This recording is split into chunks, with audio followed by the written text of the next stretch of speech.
te quiero preguntar por las trampas. Si bien el deporte, sobre todo el deporte olímpico, trata de erradicar la trampa y trata de fomentar el fair play, la competencia justa, se han dado casos, ¿no?, muy escandalosos de trampas y de todo esto, que es por lo que están supuestamente castigando a Rusia.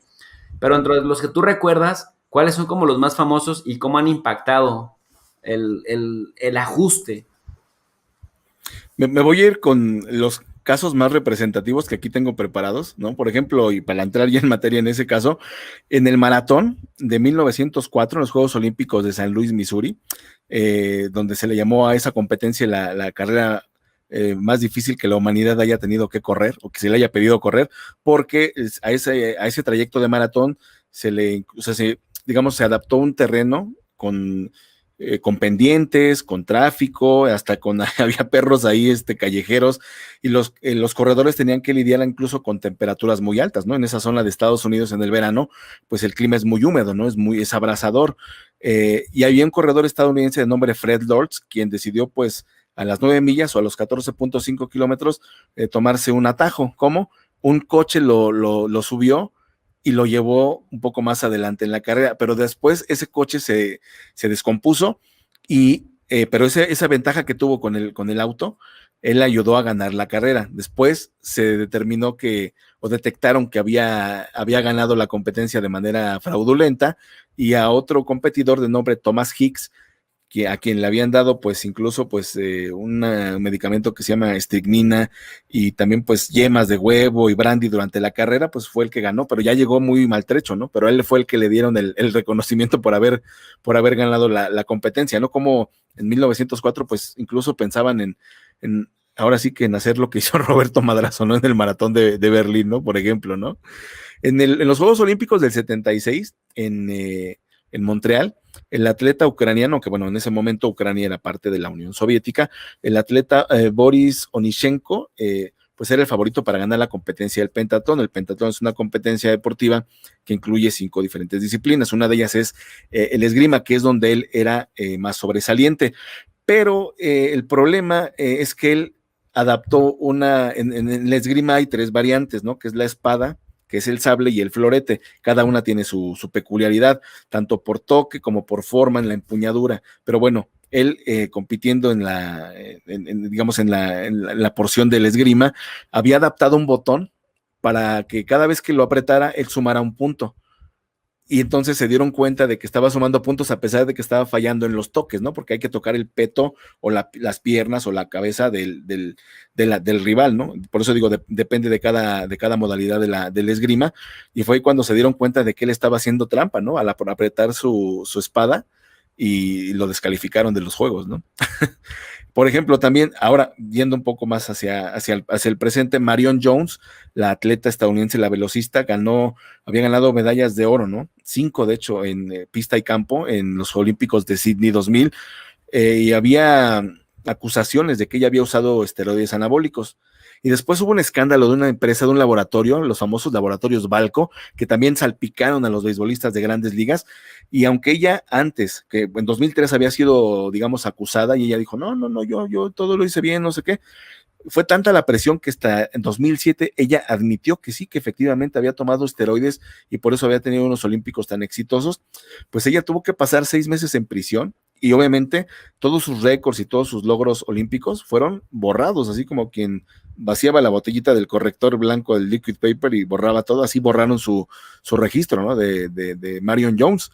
Hablando de los Juegos Olímpicos de Seúl 88, el velocista estadounidense, canadiense, quiero decir, Ben Johnson, había ganado la carrera de los 100 metros, ¿no? A Carl Lewis se hablaba de que iba a ser la competencia, y así fue el 1-2, pero de inmediato, ¿no? Se le quitó la medalla a Carl Lewis, perdón, a Ben Johnson, porque se detectó que había tomado una sustancia que se llama estazolol, y pues obviamente es una sustancia para mejorar el rendimiento, y se determinó que la medalla de oro iba a ser para Carl Lewis, pero a Carl Lewis en los preparativos para los Juegos Olímpicos, digamos en lo que le llaman los US Olympic Trials, o como las competencias internas de Estados Unidos, había sido también detectado con estimulantes, ¿no? Carl Lewis. la justificación de Ben Johnson era de decir que, bueno, pues todo el mundo se dopa, ¿no? En esta competencia todo el mundo se dopa, ¿no? Incluso el que llegó en tercer lugar originalmente, que era Linford Christie, velocista británico, también había dado positivo por pseudoefedrina en los Juegos Olímpicos de Seúl. Pero ahí yo creo que el Comité Olímpico Británico metió las manos y se cambió la decisión y dijeron, sí, bueno, sí dio de positivo a pseudoefedrina, pero fue porque se tomó un té de ginseng. Un poco inverosímil, ¿no? Pero bueno, es la explicación que dieron. Otro de los ejemplos muy básicos de la trampa que se ha dado en el deporte fue en los Juegos Olímpicos de Pekín 2008, en la competencia ecuestre, porque el caballo Camiro, que era pues jineteado por el por el jinete noruego Tony Andre Hansen, dio positivo a la capsaicina. La capsaicina es una sustancia que viene inherente a los chiles, ¿no? La capsaicina.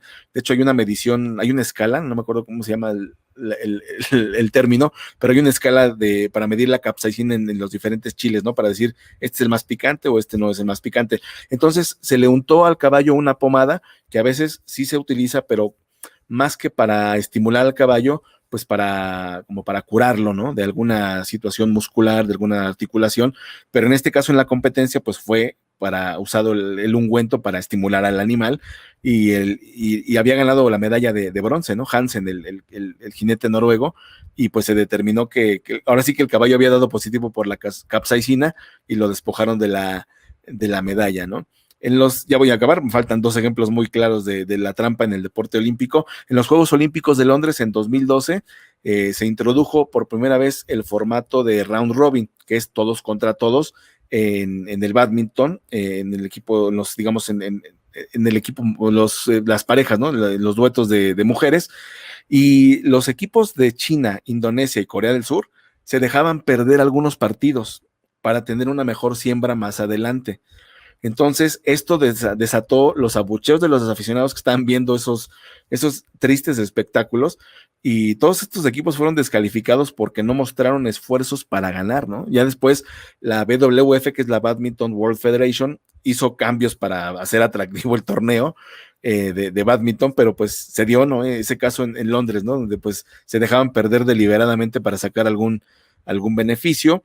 Y pues bueno, finalmente en los Juegos Olímpicos de Montreal, los competidores o las nadadoras de la Alemania comunista, que era la Alemania del Este, pues ganaron medallas, pero pues por tema de dopaje, ¿no? Dieron positivo a diferentes sustancias, y pues es cuando también estaba muy candente el tema del muro de Berlín, el tema de las dos Alemanias, y pues querían sacar una ventaja, ¿no? Como diciendo, bueno, nosotros en la Alemania del Este estábamos más preparados para los Juegos Olímpicos que nuestros vecinos, y pues de hecho se ganaron 10 de 13 eventos, o sea, por parte de Alemania del Este, y se impusieron 8 récords mundiales, pero se tuvieron que borrar por el tema de los anabólicos, ¿no?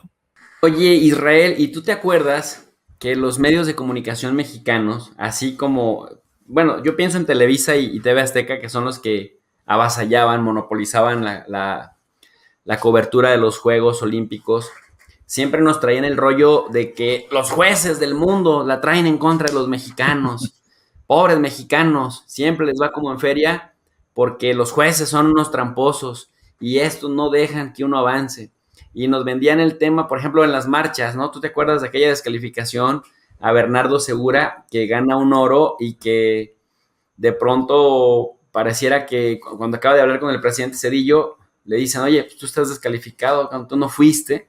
Y no sé si en realidad es que había entrenadores con una muy mala técnica para nuestros atletas o hasta dónde sí hacían trampa nuestros atletas. Bueno, sobre esta pregunta, profe, yo tengo dos teorías, ¿no? A ver, yo creo que una de las, voy a decirlo así, desgracias del periodismo deportivo mexicano es que la gran mayoría de los colegas, yo creo que en los últimos años ha cambiado esto, pero la gran mayoría de los colegas se enfocó en el fútbol y en el fútbol nacional. Pero cuando llegaban a este tipo de competencias, ¿no? Como los Juegos Olímpicos, ¿no? De verano, de invierno, o algún otro tipo de evento que no fuera fútbol, soccer, no se preparaban lo suficiente y a veces cometían el error de, pues, de malinformar a la gente o confundirla, porque no tenían ni la cultura general ni la preparación, ¿no? Por ejemplo, para dar un caso, ¿no? Obviamente en el Mundial de Italia, México no participó, entonces, pero de todos modos se hicieron las transmisiones, ¿no? En Televisa. Y decía un comentarista, ¿no? Aquí está el técnico de no sé qué equipo, se apellida Allenatore. Y aquí está el técnico del otro equipo, se apellida Allenatore. Ay, qué curioso, se apellidan igual, cuando Allenatore, pues es entrenador en italiano, ¿no? Entonces de ahí ya nos habla, ¿no? De cómo, ni siquiera por cultura general, ¿no? Preparación. Entonces, todo esto lo traigo a colación porque, pues, yo, si bien es cierto que yo, por ejemplo, en mi caso, me tocó en mis inicios inmiscuirme con el fútbol, no era lo que yo quería, ¿no? A mí siempre me han gustado más los otros deportes, ¿no? Sobre todo los deportes estadounidenses. Pero no quiere decir que no supiera de fútbol, pero no es como la regla, ¿no? La regla es más bien que el periodista mexicano sepa de boxeo y de fútbol, y ya lo demás, pues ya es lo de menos, pero se han dado cuenta de que no es así, ¿no? De que se necesitan especialistas y gente que conozca. Por ejemplo, una de las cosas que a mí me ha gustado mucho en el periodismo deportivo, en la crónica, es tener la oportunidad de hacer mancuerna con gente de la que he aprendido. Por ejemplo, me tocó ser pareja de narración en algunos momentos con Juan René Serrano. ¿Quién es Juan René Serrano? Él nos representó en varios Juegos Olímpicos en tiro con arco. Él no sabía conducir, él no sabía llevar una transmisión. Yo sí, pero yo no sabía muchos detalles del tiro con arco. Claro, me he preparado o me preparo, y la prueba está en que tengo aquí un tipo de libros que son muy buenos. Son mi Biblia, porque me permite prepararme para todo, ¿no? Además de lo que yo pueda buscar en internet o de otras fuentes bibliográficas. Pero bueno, a lo que voy es que yo, cuando escuchaba lo que comentaba Juan René Serrano, aprendí muchos detalles del tiro con arco que, de no haber sido por estar ahí con él, yo jamás hubiera tomado en cuenta. Y entonces esto ya me hace un comentarista que sé más de ese deporte, porque hay que tomar en cuenta el tiempo, el viento, cómo se agarra el arco, cómo se suelta la cuerda, las reacciones corporales, etcétera, ¿no? Muchos detalles que pasan inadvertidos para el ojo común, ¿no? Entonces, ¿a qué voy con esto? Que desgraciadamente muchos de los colegas no se preparan lo suficiente para hacer un trabajo de calidad, ¿no? Y yo sigo pensando que el comentarista deportivo, además de llevarle con emoción y el relato de lo que está pasando en una competencia deportiva, el comentarista deportivo también es un educador. Pero para ser un educador hay que prepararse bien primero uno y decirle a la gente qué es lo que está pasando, qué es lo que puede pasar, a quién hay que seguir, por qué hay que seguir, y explicar lo que está pasando, porque en el deporte no hay nada escrito. Es cierto que hay favoritos y víctimas, pero no sabe uno qué va a pasar. Por eso se juegan los partidos o por eso se llevan a cabo las competencias. Pero sí pienso, profe, que de pronto sí falta más profesionalización en el tema de la crónica deportiva cuando se sale del fútbol, ¿no? Porque el fútbol, y es más, yo hasta estoy seguro que muchos comentaristas de fútbol ni siquiera se saben las reglas del juego, ¿no? Pero pues son buenos para armar polémica, ¿no? Pero ese es otro tema, ¿no? Pero sí pienso que necesitamos elevar la calidad del relato, la calidad del conocimiento que tenemos para transmitírselo a la gente.